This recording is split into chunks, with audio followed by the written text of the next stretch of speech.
उत्पत्ति 3 अध्याय 1 से लेके 23 वचन तक।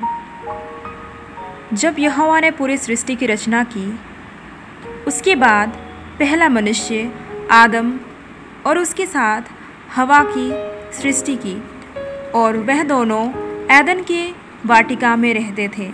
यहोवा परमेश्वर ने जितने वनेले पशु बनाए थे, उन सब में सर्प धूर्त था।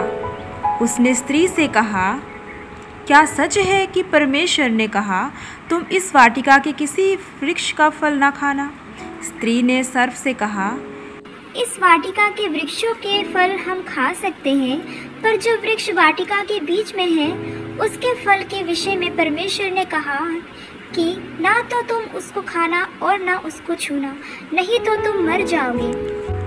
तब सर्प ने स्त्री से कहा, तुम निश्चय नहीं मरोगे, वरन परमेश्वर आप जानता है कि जिस दिन उसका फल खाओगे, उसी दिन तुम्हारी आंखें खुल जाएगी और तुम भले बुरे का ज्ञान पाकर परमेश्वर के तुल्य हो जाओगे।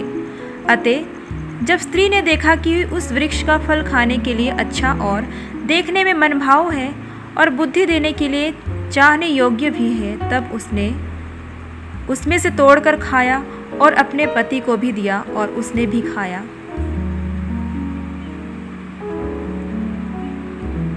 तब उन दोनों की आंखें खुल गई और उनको मालूम हुआ कि वे नंगे हैं, इसलिए उन्होंने अंजीर के पत्ते जोड़ जोड़ कर लंगोट बना लिया। तब यहोवा परमेश्वर, जो दिन के ठंडे समय वाटिका में फिरता था, का शब्द उनको सुनाई दिया। तब आदम और उसकी पत्नी वाटिका के वृक्षों के बीच यहोवा परमेश्वर से छिप गए।